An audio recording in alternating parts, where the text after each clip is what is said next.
Estamos, Julieta. Pues bienvenidas y bienvenidos a esta tarde especial, muy especial porque es un honor para nosotros, para la Casa de la Poesía, acoger un homenaje a una poeta de dimensiones tan inabarcables y de huella tan fecunda como Louise Gluck, que como sabéis durante 50 años o más escribió una obra que tiene muchísimas formas de entrar, que ha encontrado muchísimos flancos para las poéticas coetáneas y creo que seguirá siendo fecundísima.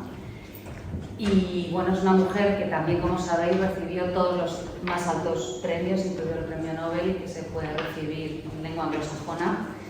Yo voy a ser muy breve, solo quiero agradecer muchísimo a las personas que han propiciado este encuentro en esta casa. En primer lugar a Esther Sánchez Pardo, sin cuyo entusiasmo esto no hubiera sido posible. Son gente que sabe muchísimo de poéticas anglosajonas y de poesía en general y que nos van a hacer seguro disfrutar y entender la obra de dimensiones nuevas. También a los otros presentadores que nos van a acompañar hoy, Mario Villanes Vaquero y María Porras Sánchez, y por supuesto a los poetas, que son tres extraordinarios poetas que van a dar voz a nuestra autora, que son Emilia Conejo, Isabel Navarro y Jordi Doce.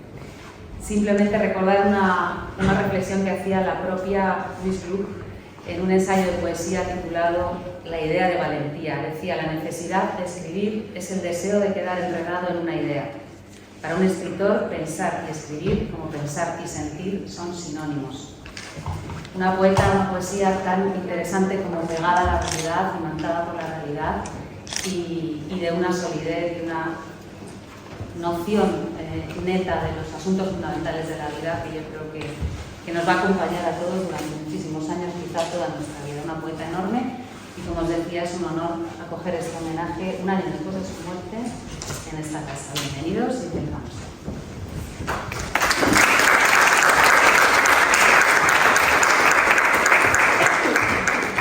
Muchas gracias a la poeta Julieta Valero, que es la directora de la Fundación Centro de Poesía José Hierro, por acogernos en varias ocasiones y sobre todo con motivo de este proyecto que tuvimos y que rápidamente, con su también talento y entusiasmo, supo decirnos con gran generosidad que sí, que preparásemos lo que nos pareciese mejor y que viniésemos al Centro de José Hierro porque esta era también nuestra casa. Bueno, en primer lugar, darle las gracias a ella y al centro por acogernos y dar las gracias a todo el público tan variado que nos acompaña, porque sabemos que estamos aquí cada uno en distintas funciones, ¿verdad? Tenemos a grandes poetas que han querido generosamente también y desprendidamente y con ese tiempo que nos falta a todos decir que sí en algo que creo que excede a sus funciones como creadores y como personas, ¿no? Quiero darle las gracias especialmente a ellos porque ha mencionado Julieta Valero, a Isabel Navarro, a Emilia Conejo y a Jordi Doce. Son excepcionales cada uno como poeta, como críticos, como lectores de poesía, como personas que nos hacen entender más la realidad y cuando se ponen a hablar, aparte de leer sus poemas, creo que es muy importante para nosotros escucharles.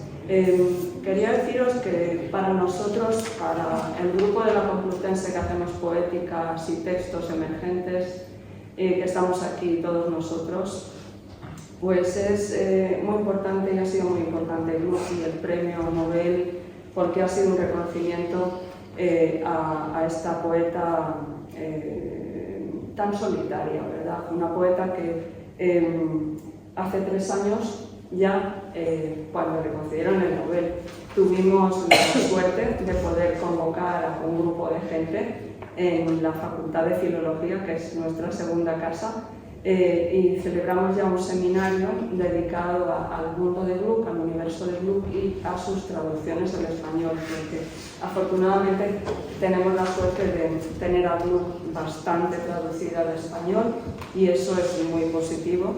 porque las traducciones buenas son siempre necesarias y bienvenidas. Y bueno, quería deciros que nosotros estamos aquí sobre todo para escuchar la voz del club. Vamos a ver en el programa que tenemos, pues la organización que vamos a seguir es escuchar la voz de los poetas siempre, poetas que por supuesto han hecho su selección personal, lo cual es más valioso para la lectura de varios de los poemarios del club. Y vamos a seguir el orden de lectura en español, lectura en inglés, brevemente, lectura en traducción con una gran compañera nuestra en italiano, de Gluck brevemente, y vamos a escuchar a la poeta, a Gluck también en una alocución y en una lectura, y al final pues dos profesoras vamos muy brevemente a hablar del valor de la poesía y de la poética de Gluck en nuestras aulas. No son de escritura creativa, ya quisiéramos, si supiéramos qué es eso y enseñarlo, pero sí son de literatura. Y Gluck tiene un valor, como ha dicho la poeta Valero, tiene un valor que seguramente nos acompañará. Nosotros lo vemos, yo desde luego lo veo como un valor a futuro. Tiene un valor a futuro muy importante. Ese valor a futuro va con los lectores de hoy y los lectores que tienen 15 años. Los nuestros tienen 25 o tienen 30 en la Facultad de Filología, pero tienen 15 años. También hemos hecho ese experimento recientemente con motivo de este gran encuentro que tenemos hoy y quisiéramos en muy breves minutos y no ocupando desde luego el tiempo que van a ocupar los poetas, mostraroslo al final.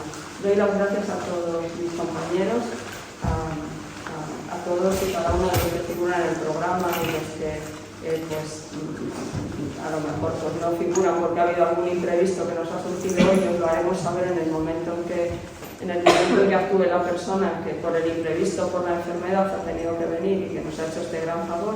Y muchísimas gracias. Gluck no se termina para nada, es un comienzo. Hicimos un seminario, hoy es un día que nos parece importante para la continuidad y muy agradecidos. Estos poetas son importantísimos, tenemos algunas presentaciones preparadas para hablar de sus grandes logros como poetas y como críticos y de momento quizá os dejamos con ellos, es lo más importante y luego a lo mejor también pues, nos tocará resaltar mucho sus grandes cualidades como creadores y como grandes trabajadores de la escritura, ¿no? Muchísimas gracias.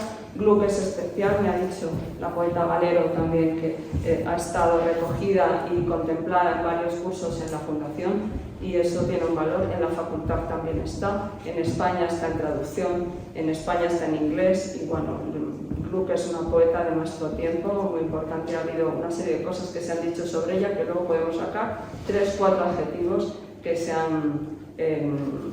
tienen mucho sentido, me parece a mí, que han salido de la mano de algunos críticos que se han atrevido, porque Gluck es una poeta muy desconocida, sobre la que se ha trabajado excesivamente poco, y bueno, pues poeta de voz lírica de hoy importantísima, poeta de la supervivencia, poeta de la soledad, entre la voz profética y la voz de la cotidianeidad. Se han dicho muchas cosas de Gluck que algunas tienen me parece a mí, tienen muchísimo fundamento y que creo que tenemos que irlas poco a poco procesando y entendiendo. Muchísimas gracias y les dejo la voz a las personas que deben tenerlo. Gracias a todos.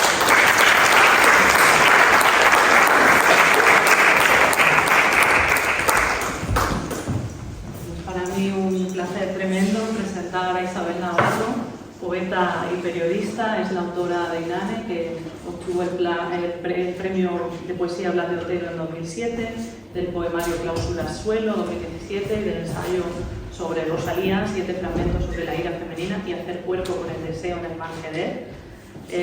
Sus poemas han publicado en distintos idiomas y entrevistas como Nayawa y Axolotl Magazine. Ha escrito e interpretado un monólogo que si tenéis la oportunidad de ir a verlo, lo recomiendo. Se llama Poesía de viejas para chicas listas. Es un monólogo lúdico, poético, feminista, pedagógico, fabuloso. y en su faceta de periodista cultural ha trabajado para un montón de medios. En la actualidad la podéis leer en el diario.es, en la revista Fotogramas también. Está también muy ligada a todo lo que son los talleres de creación literaria, sin ir más lejos, aquí ha impartido cursos, pero también en la Caixa para la ONCE. Es la creadora y directora de un festival de teatro, música, humor y pensamiento feminista que se llama En Plural, en Petrer, Alicante, donde es oriunda, y es la flamante y reciente presidenta de la asociación Genealogías, que es una asociación a la que queremos mucho, feminista, de mujeres poetas, y hoy nos va a leer una selección de Averno que para ella tiene un significado también muy, muy especial. Gracias.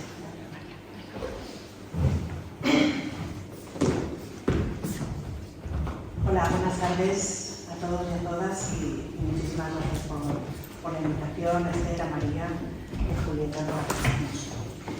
Le contaba a María cuando pues elegí el que quieras. Averno es mi favorito, tanto es mi favorito que suele estar en mi mesa de trabajo, y yo tengo una casa guardillada y hubo una tormenta, estaba la ventana abierta y se caló. Es un libro absolutamente... está acartonado de haber sido empapado, y es, bueno, no sé, me pareció como simbólico que hubiera sido. Es que es un libro que suena y que para mí tiene una carga muy fuerte por todo lo que tiene de la relación. O sea, el tema de la madre, la relación madre-hija está muy presente en la poética de Gluck, y creo que en este libro especialmente. Fragmento arcaico. Trataba de amar la materia. Tracé en el espejo unos signos. No puedes odiar la materia y amar la forma. Era un día hermoso, aunque algo frío. Me pareció extravagante la emotividad del gesto. ¿Tú por no? Lo intentó, pero no pudo. Tracé sobre los signos otros nuevos. Llora, gime, descárgate, entrega tus vestiduras. Lista de cosas que hay que amar. Barro, conchas, comida, pelo humano.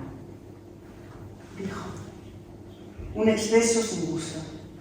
Por tanto yo rompo los signos.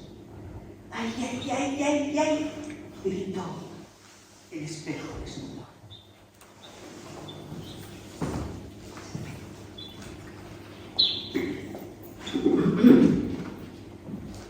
Lago en el teatro.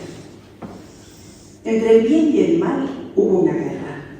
Decidimos que el cuerpo fuese el bien. Eso hizo que el mal fuese la muerte. Que el alma se volviera completamente en contra de la muerte. Como un soldado que desea servir a un gran señor, el alma desea cerrar filas con el cuerpo. Se puso en contra de la oscuridad, en contra de las formas de la muerte que me conocía. ¿De dónde viene la voz que dice, y si la guerra fuese el mal? Que dice, ¿y si fue el cuerpo el que nos hizo esto? Y que nos hizo tener miedo del amor.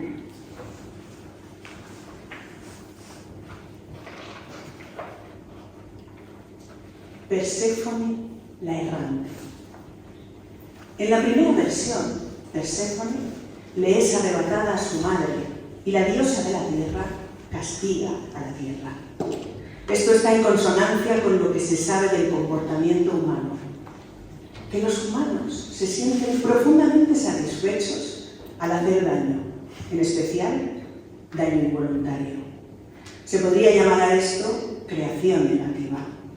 La estancia inicial de Perséfone en el infierno aún provoca fuertes discusiones entre eruditos que debaten qué sentía la doncella. Si colaboró en su secuestro o si fue drogada y violada contra su voluntad, como tan a menudo le ocurre a las chicas de hoy. Como es bien sabido, el regreso de lo amado no compensa la pérdida de lo amado. Perséfone vuelve al hogar con manchas de zumo rojo, igual que un personaje de Hawthorne. No estoy segura de si aceptaré ese término.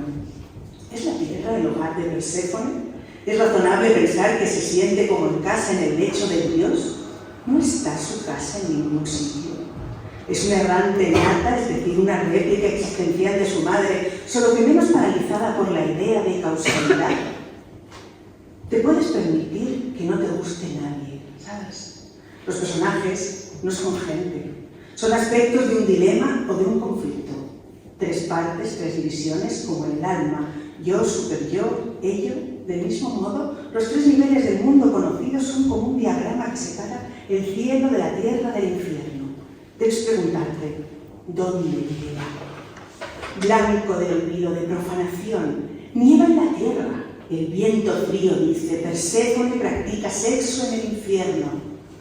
Al contrario que nosotros, no sabe que es el invierno, solo que es ella quien lo causa. Está acostada en la cama de aves. ¿Qué le pasa por la mente? ¿Tiene miedo? ¿Es algo que ha aniquilado la idea de mente?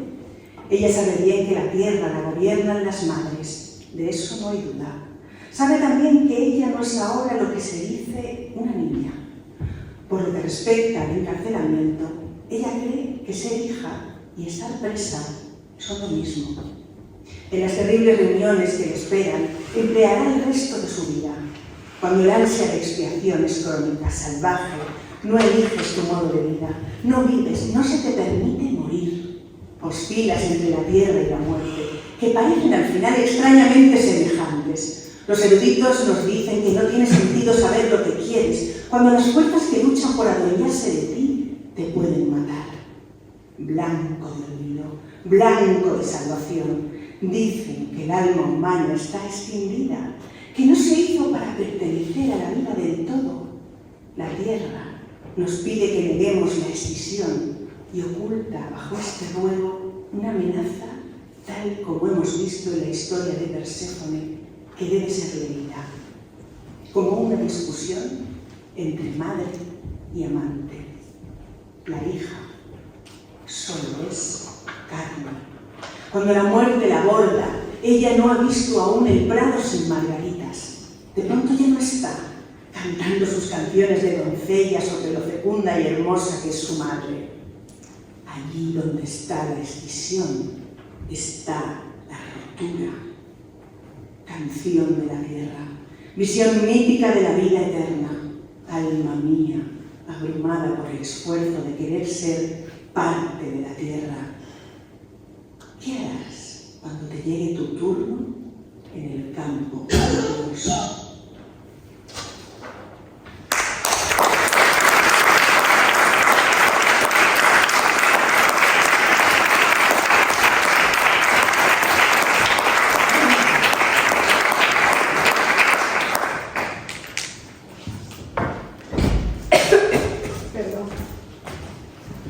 Dar la bienvenida y agradecer a la poeta Emilia Conejo que esté con nosotros hoy. Muy brevemente, quería deciros que ella estudió Filología Inglesa en la Universidad Complutense y tiene un máster en Literatura Hispanoamericana por la Universidad de Barcelona. Es una persona que ha pasado mucho tiempo en Alemania, primero como lectora y luego pues, conoce el alemán perfectamente. Es poeta de raza, yo diría. Tiene 2 poemarios, uno terminado que todavía pues, no está publicado. Son Minuscularidades y De acá, esos son los títulos. Y además es una ensayista y es una gran oradora, ya lo veréis, porque además es una gran lectora pues de poemas de otros y de poemas propios. Tiene un ensayo muy importante que se publicó en 2023 que lleva por título, que es sobre Marosa di Giorgio, ¿no? Dios palpitando entre las tomateras, un diálogo con la poética salvaje de Marosa di Giorgio. Es un gran ensayo, son grandes sus libros, Minuscularidades son enormes y De acá soy una lectora fiel y enamorada de la obra de Emilia Conejo y le doy muchísimas gracias por haber venido y por hacernos la vida mejor. Gracias.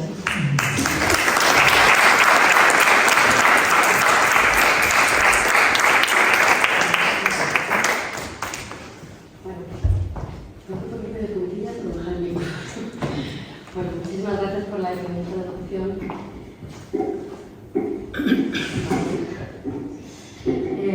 Escuchaba hace unos días una entrevista de Louis Gluck que contaba que cuando está escribiendo un libro, muchos libros se le escriben casi como una explosión en unas pocas semanas, fue el caso de Averno, y en los momentos en los que está escribiendo escucha de manera obsesiva el mismo tema. Con Averno era Gustav Mahler, La canción de la tierra, con Beneficio salvaje era Don Giovanni de Mozart, y me preguntaba cuál es la música de este libro del que yo voy a leer, que es La vida del pueblo. No lo tengo claro, vamos a intentar que la escuchéis, aunque la escuchéis en español, pero sí que hay un manontropo y hay un ritornelo continuo. Es un libro que habla de los ciclos del día, de la noche, de los ciclos de las cosechas, de las estaciones, y ese manontropo, ese ritornelo, ese capo, creo que se escucha muy bien. Voy a ver si lo consigo transmitir.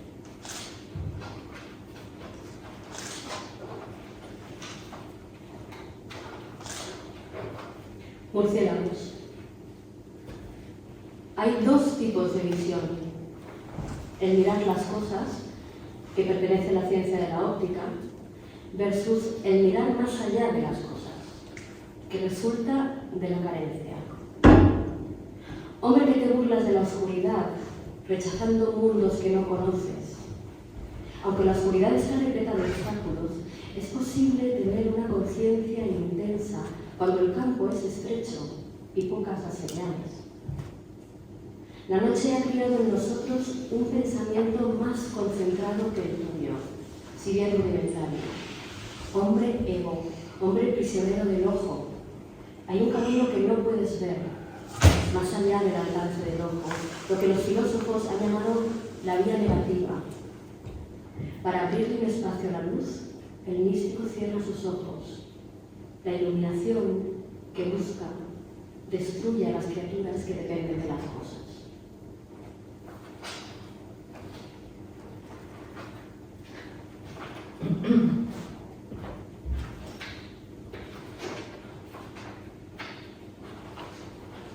Crepúsculo. Trabaja todo el día en el molino del primo, así que al llegar a casa en la noche siempre se sienta junto a la ventana. Observa ese momento del día, el crepúsculo. Debería dar más tiempo así para sentarse y soñar. Es como dice su primo: vivir, te impide sentarte. En la ventana, no el mundo, sino un paisaje enmarcado que representa el mundo. Las estaciones cambian, cada una visible apenas unas horas del día. Cosas verdes seguidas por cosas doradas, seguidas por blancura, abstracciones de las que provienen placeres intensos como higos amorosos. Al atardecer, el sol cae entre dos álamos, en una bruma de fuego rojo. Cae tarde en el verano, a veces cuesta mantenerse despierto. Entonces todo se desmorona. Por un rato más, el mundo es algo que ver. Luego, solo algo que escuchar. Brillos, cigarras, o algo que oler. A veces, aroma de limoneros y de naranjos. Entonces el sueño también roba esto. Pero es fácil renunciar a las cosas así, experimentalmente, por una cuestión de horas. Abro mis dedos, dejo que todo se vaya. Mundo visual, lenguaje, susurro de hojas en la noche, el olor de la hierba alta, de las fogatas. Lo dejo ir, entonces enciendo la vela.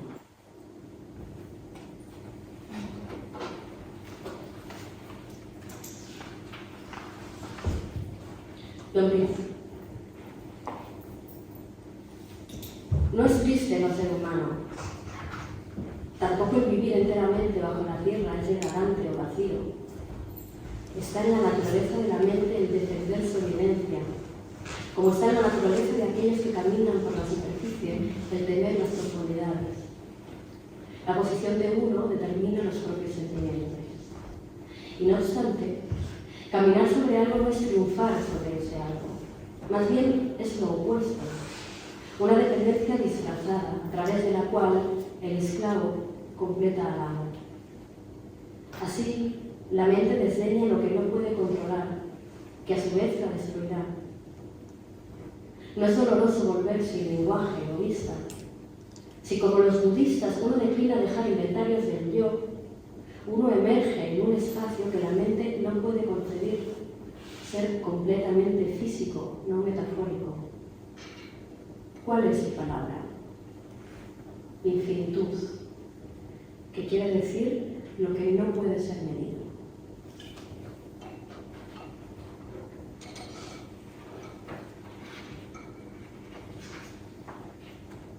Encrucijadas. Cuerpo mío, ahora que no viajaremos juntos por mucho más tiempo, empiezo a sentir una nueva ternura hacia ti, muy cruda y extraña, como lo que recuerdo del amor cuando era joven. Amor que a menudo era tan iluso en sus objetivos, pero no en sus elecciones, sus intensidades. Demasiado pedido por adelantado, demasiado que no podía prometerse. Mi alma ha sido tan temerosa, tan violenta, perdona su brutalidad.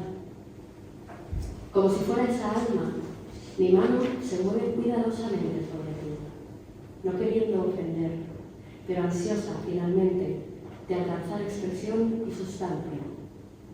No es la tierra lo que extrañaré, eres tú lo que extrañaré.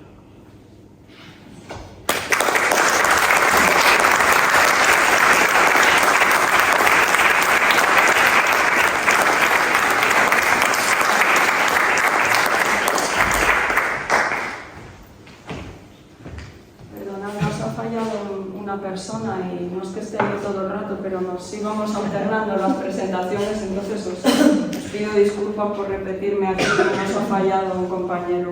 Estoy feliz y muy honrada por dar la bienvenida y agradecer enormemente a una persona que para mí en mi post-formación o de formación, quizá de formación, ha sido muy importante.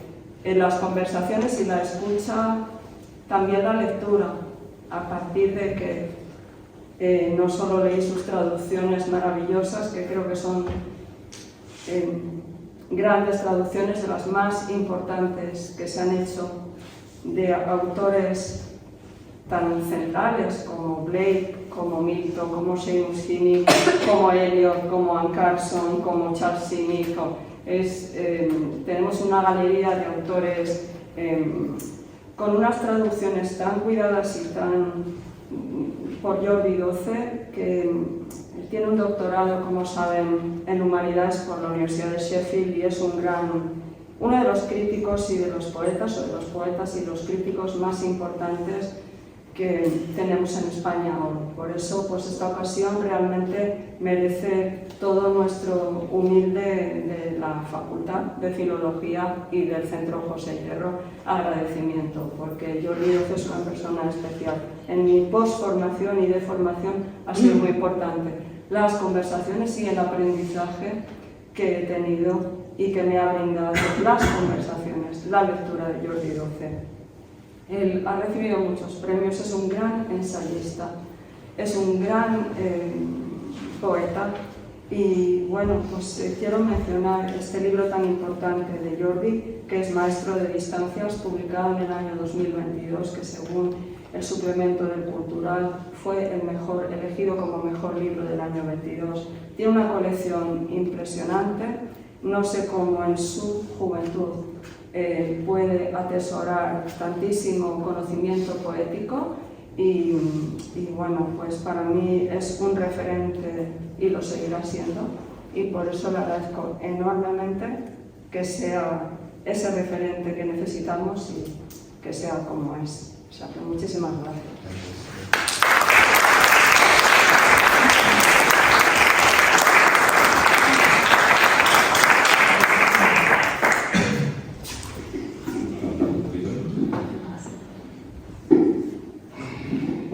Buenas tardes a todos y a todas. Muchísimas gracias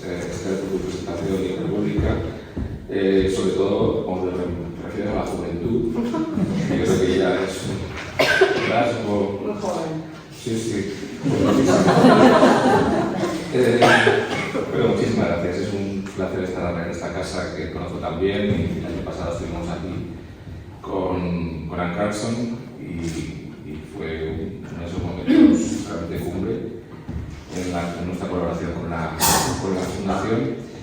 Y bueno, como dijo Esther, íbamos a tener otro lector aquí. Yo no sé qué libro iba a leer, pero yo ya hace unos meses, cuando Esther me propuso participar en este acto, yo elegí el libro Los Días Invernales de la Comunidad. Es el último libro que publicó Luis Gluck en vida, en el año 21, Winter Recipes from the Collective, y salió en España un poco después. Me imagino que, en fin, facilitado por ese premio Nobel, ¿no?, que hace que, bueno, pues de repente ciertos proyectos editoriales fructifiquen con agilidad, ¿no?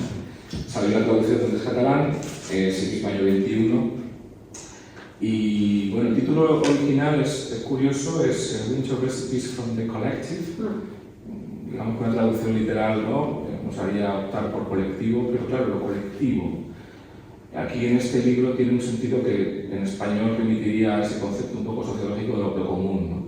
Pero bueno, la comunidad efectivamente es una buena forma de traducirlo. Bien, es verdad que ya podría haber dicho community, ¿no? Y además comunidad en esa Nueva Inglaterra de orígenes puritanos, ¿no?, que es el sustrato ideológico y vital de la poesía de Luis Gluck. Pues la comunidad, el concepto de comunidad tiene mucha fuerza, ¿no? Antes de seguir, sí que quería hacer un pequeño recuerdo, ya que Esther me ha mencionado mi trabajo como traductor. Quería recordar a los traductores de los libros de Gluck, ¿no? En los libros de pretextos hemos tenido a los más grandes poetas traductores, ¿no? Empezando por el peruano Raúl Chirinos, siguiendo por Mariano Peirú, por Abraham Grajera, y siguiendo también por el venezolano Albert Salas. Y ahora últimamente, pues el responsable de verter al español la poesía de Luis Gluck es, como dije antes, Andrés Catalán.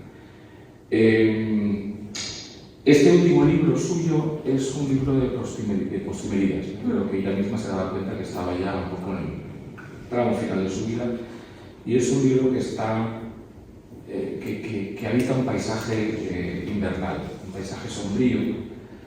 Y como yo escribí, porque es un libro que reseñé en su momento para el suplemento de la lectura, y decía que es un mundo escasamente poblado, que las cosas se repliegan sobre sí mismas o espían con paciencia, con discreta pasión, la presencia de la muerte. Su talante introspectivo parece descubrir el deseo humano, los afanes del cuerpo, que es algo manifiestamente impuro y poco fiable, pero no el gusto sensorial por las formas de la naturaleza, en especial las plantas. Cuando hablaba del cuerpo, creo que en un poema que tú leíste hay un verso maravilloso que dice: ¿cómo puedes no amar el cuerpo pero sí la forma, ¿no? O la materia pero sí la forma, ¿no? Efectivamente, si amas la forma, tienes que amar la materia. Y esto es una cosa también que ocurre en este libro y en toda la poesía de Gluck, que es ese tono a veces narrativo, discursivo, a veces fabulador, porque en este libro hay mucha fábula, y de repente esta capacidad para generar aforismos o versos sentenciosos que te dejan un poco... y el poema que voy a leer, que es un poema en 4 partes, que es el que da título al libro, Los Días Invernales de la Comunidad, pues esto ocurre con cierta frecuencia, como van a ver. Los Días Invernales de la Comunidad. 1. Cada año, al llegar el invierno, los viejos se adentraban en los bosques para recoger el musgo que crecía en el lado norte de algunos señoros. Era una labor lenta, que requería varios días, aunque estos fueran días cortos, porque la luz era cada vez más escasa. Y cuando tenían las mochilas llenas, retomaban penosamente el camino de regreso con la pesada carga del musgo. Las mujeres fermentaban este musgo, una tarea laboriosa, especialmente para gente tan anciana como para haber nacido en otro siglo. Pero tenían paciencia estos ancianos y ancianas. Una que tú y yo apenas logramos imaginar. Y cuando el musgo ya estaba curado, se metía acompañado de mostazas silvestres y recias hierbas en una zapata cortada en dos y se aplastaba como un pan viñado, tras lo cual estaba listo. Un revitalizador bocadillo invernal, lo llamaban. Pero nadie decía que estuviera rico. Era lo que comías cuando no había nada más. Como el pan ácimo en el desierto, que nuestros padres llamaban el pan de la aflicción. Algunos años un anciano regresaba del bosque y entonces su esposa necesitaba una nueva vida como auxiliar de enfermería o supervisando a los jóvenes que hacían el trabajo pesado o vendiendo los bocadillos en el mercado al aire libre mientras caía la nieve, envueltos en papel encerado. El libro contiene solo recetas para el invierno, cuando la vida es dura. En primavera, cualquiera es capaz de preparar un buen plato. 2. El musgo más bonito se reservaba para los bonsáis, para los cuales se había designado una pequeña habitación, porque pocos teníamos el talento, e incluso en ese caso hacía falta un largo aprendizaje. Las reglas eran complicadas. Una luz radiante caía sobre el espécimen sometido a poda, nunca en forma de animales, estaba mal vista, solo en esas formas innatas a la especie en cuestión. Los que observábamos a veces elegíamos la maceta, en mi caso, un cuenco de porcelana, regalo de mi abuela. Alrededor el viento soplaba cada vez más fuerte. Bajo la luz radiante, mi amigo, que estaba dándole forma al árbol, posó las tijeras. El árbol me parecía hermoso, no acabado tal vez, pero aún así hermoso, el musgo colocado alrededor de las raíces. No se me permitía podarlo, pero sostuve el cuenco en mis manos. Un pino que se sacudía bajo un viento fuerte, como el hombre en el universo. 3. Como dije, era un trabajo duro. No consistía solo en cuidar los arbolitos, sino también en cuidarnos a nosotros mismos, en alimentarnos, en limpiar los espacios comunes. Pero los árboles lo eran todo. Y qué tristes nos poníamos cuando uno moría, nos acababan muriendo a pesar de habernos apartado de la naturaleza. Todo muere, tarde o temprano. Yo me preocupaba sobre todo de los que perdían las hojas, que se apilaban sobre el musgo y las piedras. Los árboles eran miniaturas, como he dicho. No existe algo así como una muerte en miniatura. Las sombras pasaban sobre la nieve, los pasos se acercaban, se alejaban, las hojas muertas yacían sobre las piedras. No había ningún viento que se las llevara. Y 4 el final. Estaba más oscuro que nunca, pero entonces sabía anticiparme. El mes era diciembre, el mes de la oscuridad. Era muy temprano. Caminaba desde mi cuarto al arboreto. Por razones evidentes, se nos recomendaba no estar nunca solos, pero se hacían excepciones. Alcanzaba a ver el resplandor del arboreto rodeado de nieve. De los árboles habían colgado luces diminutas. Recuerdo pensar en cómo debían resultar visibles desde muy lejos, aunque no es que fuéramos casi nunca especialmente lejos. Todo estaba en calma. En la cocina envolvían bocadillos para el mercado. Mi amiga solía encargarse de esto. Uli Sondli, la llamaba nuestro instructor. Persona que cuida. Recuerdo observarlo. Al otro lado de la puerta, normas escritas en una tarjeta en caracteres chinos que podrían traducirse como las mismas cosas en el mismo orden. Y debajo, Los hemos privado de su origen. Ahora nos necesitan. Muchas gracias.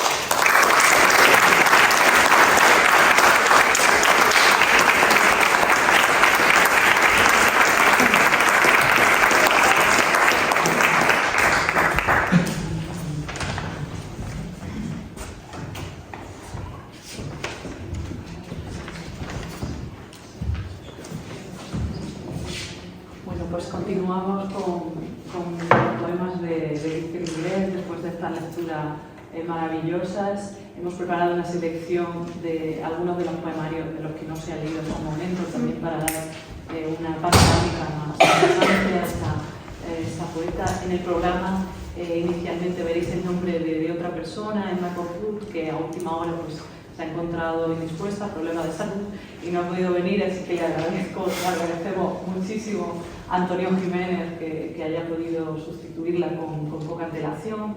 Y Antonio es licenciado en estudios, graduado en estudios ingleses, es también estudiante de doctorado, está con nosotros en el grupo de poéticas, está con la poesía en su tesis también y enseña poesía. Ahora mismo también es compañero nuestro en la facultad, así que Antonio, poesía y muchas gracias por Pues muchas gracias. Vamos a ver qué tal. Son una selección de 6 poemas, me parece, desde la colección del 75 de House on Marshland hasta, me parece, el penúltimo, del 2014 de Faithful and Virtuous Nights.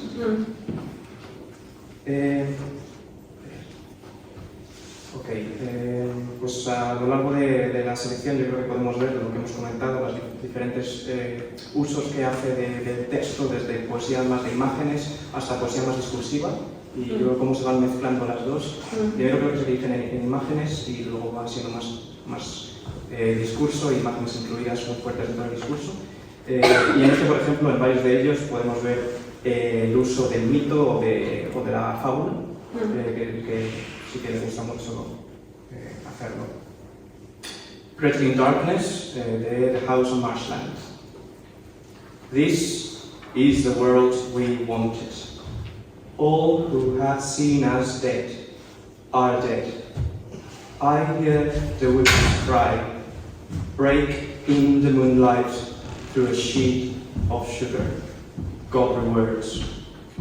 Her tongue shrivels into gas. Now far from women's arms and memory women, in our father's hut we sleep, are never hungry. Why do I not forget? My father bars the door, bars harm from this house, and it is years. No one remembers. Even you, my brother, summer afternoons you look at me though you meant to leave, as though it never happened. But I killed for you. I see armed furs, spires of that gleaming kiln. Nights I turn to you to hold me, but you are not there. Am I alone? Spies hiss in the stillness, Hansel. We are there still, and it is real, real, that black forest and the fire in earnest. Still life, el mismo poemario. Father has his arms toward the east. She squints. My thumb is in my mouth. My 5th autumn. Near the copper beach, the spaniel dozes in the shadows. Not one of us does not avert his eyes. Across the lawn, in full sun, my mother stands behind her camera. Happiness, de Descending Figure, este me gusta en especial. Describe un efecto un poco esotérico, extracorpóreo. Bueno, a mí me ha pasado, me ha ocurrido esto. Y luego lo encontré un texto de Jung, Psicología de la Transferencia, que hace un análisis de esta especie de experiencia en relación a la relación psicólogo-paciente y cualquier relación. Happiness. A man and a woman lie on a white bed. It is morning. I think soon they will awake. On the bedside table is a vase of lilies. Sunlight pools in their throats. I watch him turn to her as though to speak her name, but silently, deep in her mouth. Up the window ledge, once, twice, a bird calls. And then she stirs, her body fills with his breath. I opened my eyes. You are watching me. Almost over this room, the sun is gliding. Look at your face, you say, holding your own close to me to make a mirror. How calm you are. And the burning wheel passes gently over us. The Triumph of Achilles. Estas son tres poemas, los tres que vienen ahora son en base a mitos. The Triumph of Achilles, Telemachus, The Meadowlands y Lute Song. Triumph of Achilles. In the story of Patroclus, no one survives, not even Achilles, who was nearly a god. Patroclus resembled him. They wore the same armor. Always, in these friendships, one serves the other, one is less than the other. The hierarchy is always apparent. Though the legends cannot be trusted, their source is the survivor, the one who has been abandoned. What were the Greek ships on fire compared to this loss? In his tent, Achilles grieved with his whole being, and the gods saw he was a man already dead, a victim of the part that loved, the part that was mortal. Telemachus Detachment, de Meadowlands, reinterpretación de The Odyssey, de la Odisea, en diferentes voces. Telemachus Detachment. When I was a child looking at my parents' lives, you know what I thought? I thought heartbreak. Now I think heartbreak, but also insane, also very fun. Lute Song. No one wants to be the muse. In the end, everyone wants to be Orpheus, valiantly reconstructed out of terror and pain, and then overwhelmingly beautiful, restoring, ultimately, not Eurydice, the lamented one, but the ardent spirit of Orpheus, made present, not as a human being, rather as pure soul rendered detached, immortal, through deflected narcissism. I made a harp of disaster to perpetuate the beauty of my last love, yet my anguish, such as it is, remains the struggle for form, and my dreams, if I speak openly, less the wish to be remembered than the wish to survive, which is, I believe, the deepest human wish. Modern Child, the Seven Ages. We are all dreamers. We don't know who we are. Some machine made us, machine of the world, the constricting family.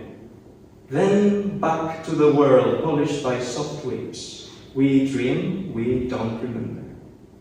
Machine of the family, dark fur, forests of the mother's body. Machine of the mother, white city inside her. And before that, earth and water. Moss between rocks, pieces of leaves and grass. And before, cells in a great darkness. And before that, the veiled world.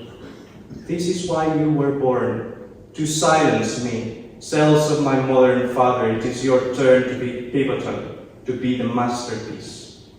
I improvised, I never remembered. Now it's your turn to be driven. You are the one who demands to know. Why do I suffer? Why am I ignorant? Cells in a great darkness. Some machine made us. It is your turn to address it, to go back, asking, what am I for? What am I for? Y el último, Aboriginal Landscape, Faithful and Virtuous Night. "You are stepping on your father," my mother said.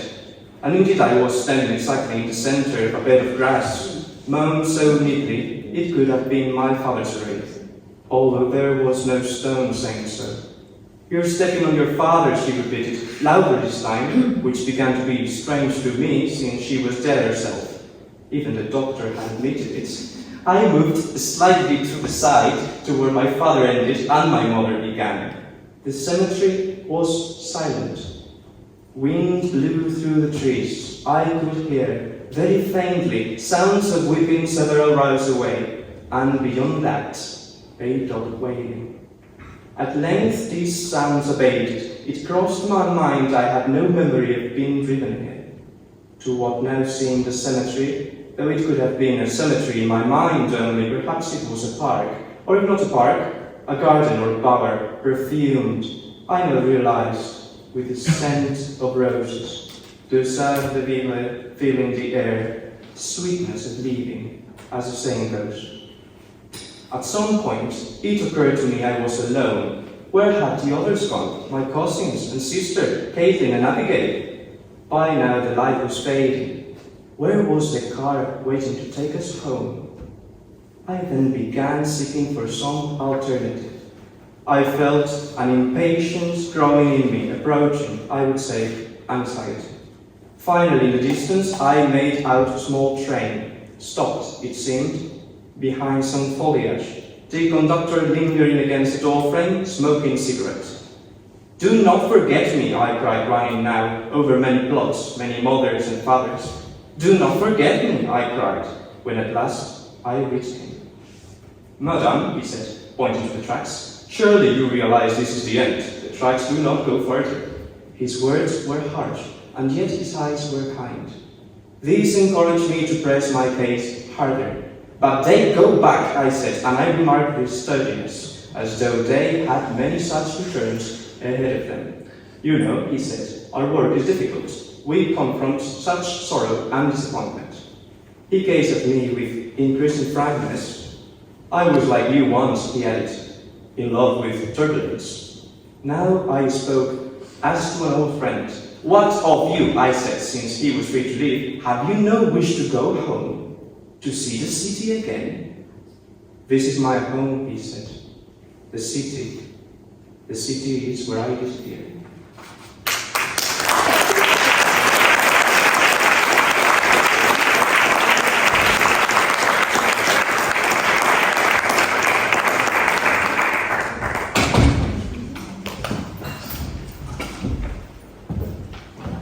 Y ya, para terminar con la lectura por nuestra parte, luego dejaremos el lugar a la propia Edith.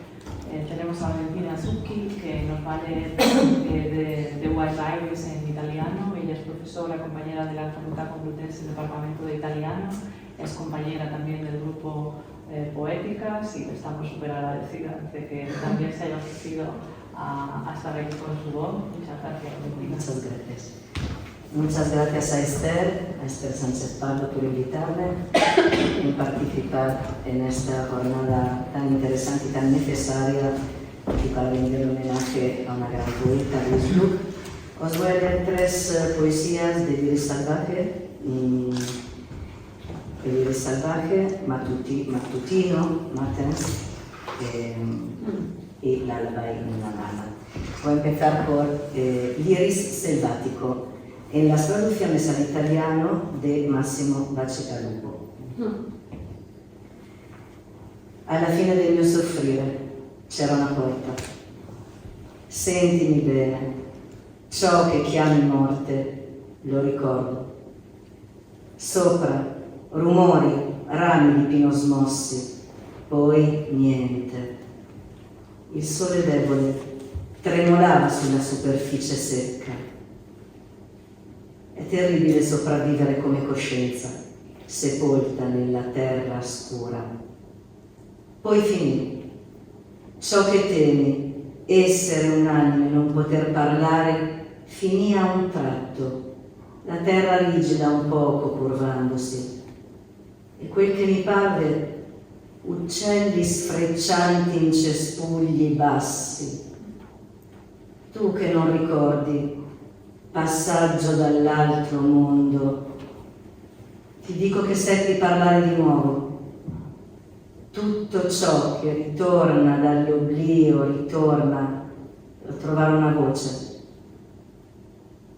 Dal centro della mia vita venne una grande fontana, ombre blu, profondo, su acqua di mare azzurra. Mattutino. Vuoi sapere come passa il tempo? Cammino sul prato davanti, fingendo di diserbare. Dovresti sapere che non diserbo mai. In ginocchio, sradicando ciuffi di trifoglio dalle aiole fiorite.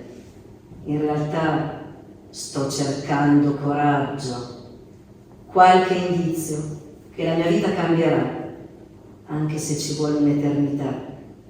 Scrutando ogni ciuffo per la foglia simbolica, e presto l'estate finisce. Già le foglie ingialliscono, gli alberi malati sempre i primi a mutare, i morenti diventano d'un giallo acceso, mentre pochi uccelli scuri intonano il loro coprifuoco. Vuoi vedere le mie mani? Vuote ora come alla prima nota. O si trattava sempre di continuare senza un segno?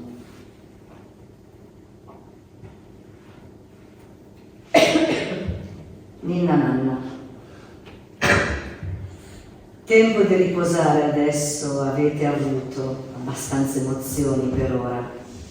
Crepuscolo, poi prima sera, lucciole nella stanza, che lampeggiano qua e là, qua e là. E la profonda dolcezza dell'estate che riempie la finestra aperta. Non pensate più a queste cose. Ascoltate il mio respiro, il vostro stesso respiro, come le lucciole, ogni piccolo fiato, una fiammata in cui appare il mondo. Ho cantato abbastanza lungo per voi nella notte d'estate. Alla fine vi persuaderò. Il mondo non può darvi questa visione sostenuta. Occorre insegnarvi ad amarmi. Agli esseri umani occorre insegnare ad amare. Silenzio e oscurità.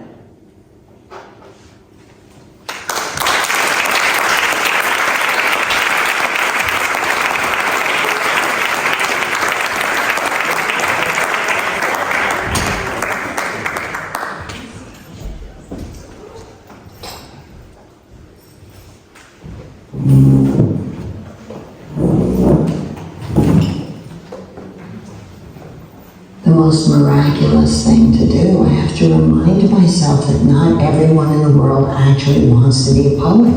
Many people aren't even remotely interested in it, but it's so clear to me that, of course, it's what you want to do. The only thing you need to know before you hear it is that the word nay appears twice. Once it's spelled as though, once it's spelled when horses talk to each other. An adventure. One.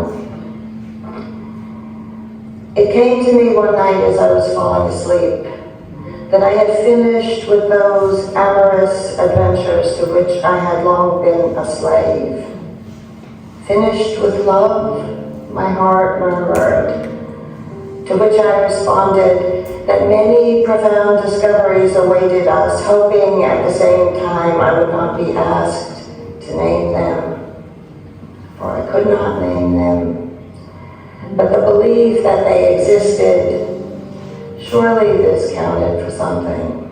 Always, I think, when you read, you want, if there's a simple explanation, if the poet says tree and water, let it be a tree, let it be water. It doesn't have to be the life principle.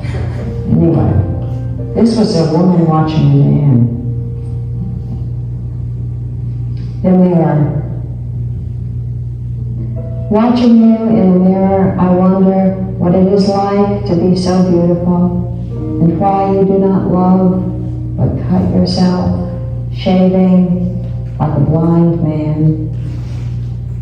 I think you let me stare so you can turn against yourself with greater violence, needing to show me how you scrape the flesh away, scornfully and without hesitation, until I see you correctly as a man bleeding, not the reflection I desire.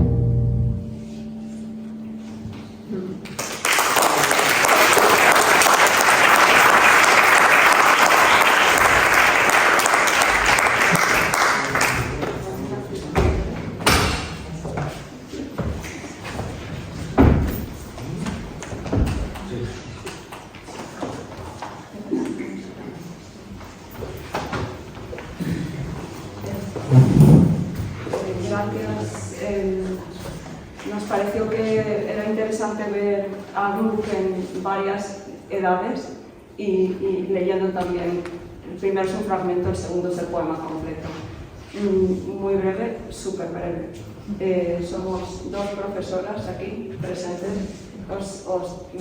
Hemos hecho un pequeño experimento recientemente con Louise Gluck en el aula. Estamos absolutamente convencidas, la profesora Lucía Cabo Blanco y la profesora Esther Sánchez Pablo, de que la poesía funciona bien, se enseña en el aula de literatura, que es la que tenemos nosotros, o en el aula de lenguas, y la poesía está siempre, lo dijo Gabriel Celaya aquí, dijo que era un arma cargada de futuro. Yo voy a decir que está cargada de futuro siempre. Entonces creo que vamos a mostraros en 5 minutos el pequeño experimento que hemos hecho con nuestros estudiantes jóvenes de instituto y de facultad en base al poema que tenéis de Winter Recipes, que es un recuerdo en memoria, que está en traducción para todo el que quiera leerlo por Andrés Catalán en recetas invernales de la comunidad en la colección Visor de poesía, pero tenéis el poema en el programa. Si lo queréis echar un vistazo, va a empezar la profesora Lucía Cabo Blanco. Gracias. Bueno, gracias a todos por venir. Yo trabajé este poema con los alumnos a los que doy inglés, que también son de mi tutoría, de tercero de secundaria, como parte de un esfuerzo conjunto tanto del plan tutorial como de la clase de lengua extranjera en inglés. Los estudiantes nunca se habían enfrentado a traducir o intentar entender o analizar una poesía en inglés. Entonces pensé en guionizarlo, hacer una serie de preguntas enfocadas a analizar el contenido del poema, sobre todo centrándonos en el ámbito de la salud mental, como parte de la tutoría. Y a continuación voy a exponer algunas de las ideas que surgieron de su trabajo, divididas en distintos temas que tratamos durante la sesión. Primeramente, la primera idea que quiero mencionar es la idea del sufrimiento, sobre todo enfocada en reconocer el malestar que padece la protagonista. A esto, los alumnos responden: la persona sufre una enfermedad, a sickness, pero no es física, sino mental. Está afectada por la soledad y quiere encontrar personas afines. Se cree distinta al resto y busca la normalidad, que hasta ahora solo conoce como pretender. Se cree sola en sus sentimientos y diferente frente a un mundo que realmente luego va a descubrir que solo está fingiendo, como ella. Entonces, al no identificar el sufrimiento propio en la pretensión ajena, no pueden reconocerse y ayudarse unos a otros en su malestar. La idea 2 se centra en el acompañamiento. Está enfocada en entender el rol fundamental del apoyo para la mejora de la salud mental. Y los alumnos responden: trabajar con gente como ella, la protagonista deja de sentirse sola. Es importante encontrar gente que te ayude cuando padeces enfermedades, tanto físicas como mentales. El mero hecho de saber que no estás sola en tu padecer puede ser de gran ayuda, así como el sentimiento de liberación tras hablar de tu problema y sentirte comprendido por el otro. Por último, les pedí que tratasen de reflexionar sobre sus propias experiencias y se centrasen en que sentían, sobre todo, al abrirse a los demás contándoles sus problemas. Y esto fue muy generalizado, la respuesta. Diversos grupos transmitieron el siguiente mensaje: hablar con alguien que te entiende te hace sentir bien, porque te libera. Para terminar, solo quería recalcar el gran mundo de posibilidades que ha mencionado Esther, que abre la poesía en el ámbito educativo, permitiendo a alumnos que hasta entonces desconocían completamente la obra de Louise Gluck, porque se lo pregunté y no la conocí, y también que desconocían el análisis de poesía en la lengua inglesa, acercarse tanto a la autora como a su expresión literaria y sufrir su padecer, empatizando con su experiencia y encontrando similitudes en sus propias realidades mediante el análisis de A Memory, un recuerdo. Lo cual me resulta especialmente gratificante y esperanzador, así como este propio homenaje. Premiar y celebrar la cultura, así como la visibilización de temas tan importantes como la salud mental, es enteramente encomiable. Y quería finalizar dando las gracias primeramente a Louise Gluck, inmortalizada en su obra, por crear y remover conciencias y emociones, poniendo sobre la mesa asuntos relegados a rincones oscuros. Y por último, gracias a todos vosotros y vosotras por compartir esta pasión, por acudir, por leer, escuchar, viviendo y reviviendo la poesía de artistas como Louise Gluck para que nunca caigan en el olvido, por seguir liberándonos de formas tan bellas. Muchas gracias.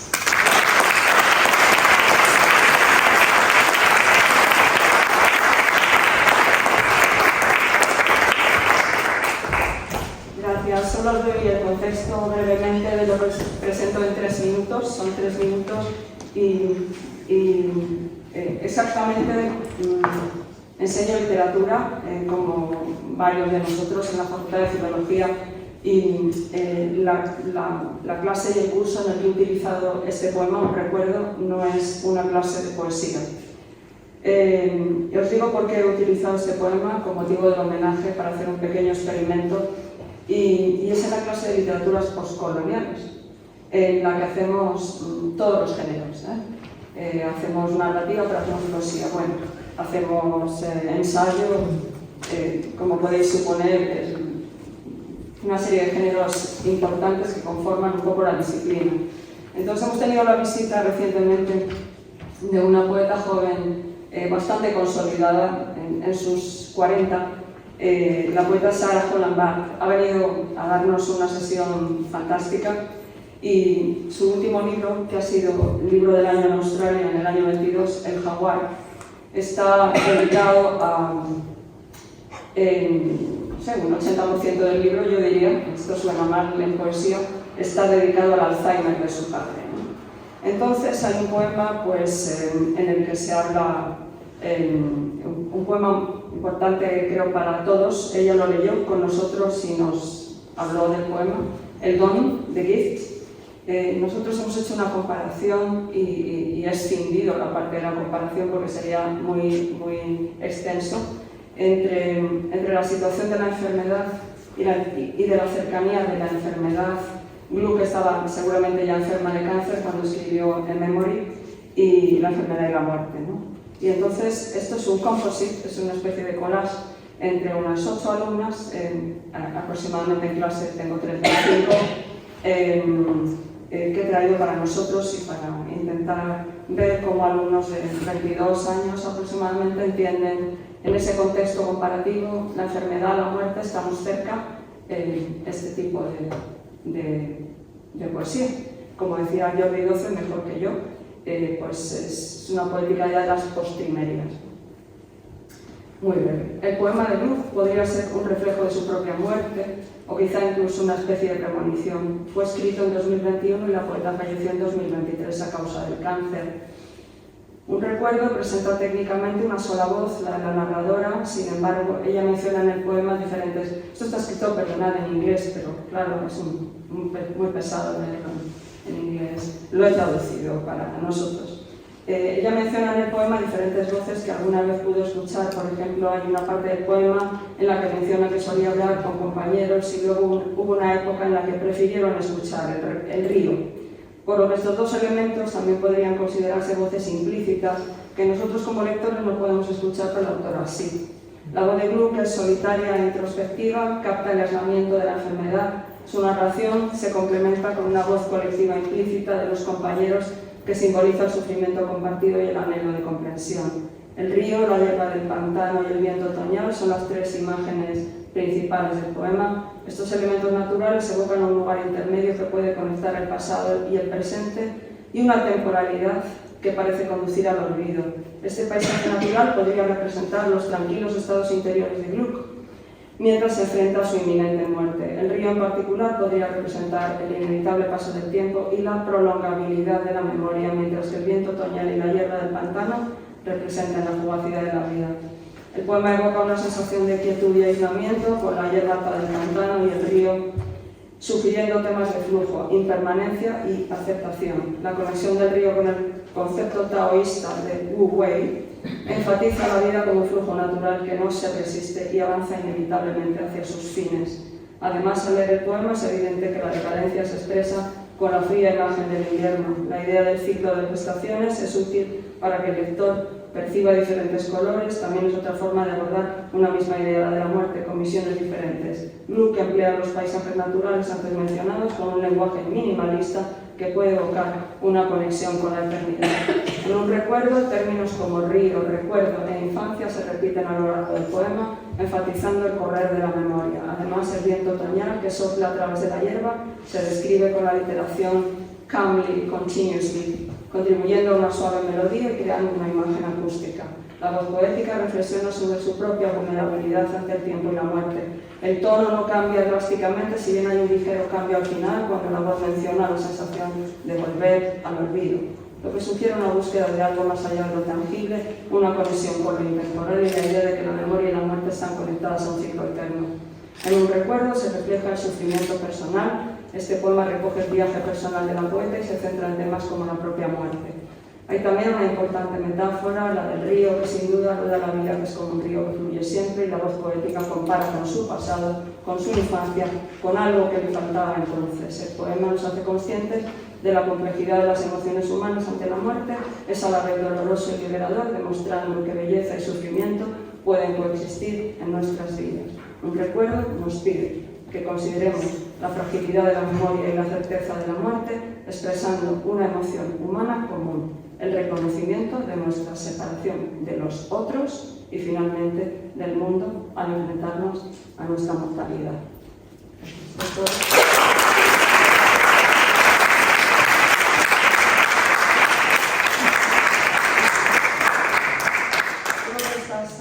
Estudiantes han sido muy perceptivas. Nosotros no hemos hecho análisis poético, ahora empezamos este tramo antes del turrón. Empezamos en este tramo a hacer más poesía. Quisiera agradeceros, este es un poco el final del acto. Nosotros vamos a seguir con MOOC en 2025 porque nos lo hemos propuesto y ya nos lo hemos dicho. Agradecer muchísimo al centro que nos acogió, la Fundación José Hierro, y a Julieta Valero por su grandísima generosidad siempre, y desde luego a los poetas que nos han dado pues lo mejor de sí mismos para salir de sí mismos y entrar en la obra de Gluck, que es tan difícil por otra parte. Yo creo que hay un libro sobre Gluck que está en nuestra biblioteca, afortunadamente, que es esta introducción temática de Daniel Morris. Es un libro bastante que no le hace justicia, se puede usar, pero no le hace mucha justicia. Nosotros, los de 20 años, y a lo mejor los de 50 y tantos, como yo, tenemos que escribir lo nuevo que se necesita, lo nuevo sobre Gluck. Y creo que son estas chicas tan inteligentes también. Y bueno, muy importante que un poeta salga de sí. El poeta constantemente sale de sí porque está leyendo a otros poetas, pero que salga de sí y que regale su tiempo para entrar en una obra compleja y difícil como la de Gluck, que creo que tiene muchísimo valor.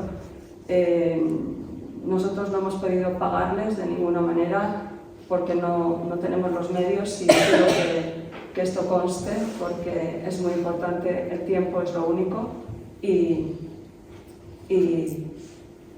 hay tantas cosas que nos acechan y que nos asedian, y la verdad es que es muy importante que tanto vosotros que habéis venido como Isabel, Emilia, Jordi, Julieta, María, Mario, todos los compañeros, pues hayamos puesto Valentina, maravillosa, este tiempo, decía Antonio, al servicio de lo que es pues esta mujer, ¿no? Y su obra, que siempre, a futuro, seguro que permanecerá con todos los que vengan después, por supuesto. Gracias.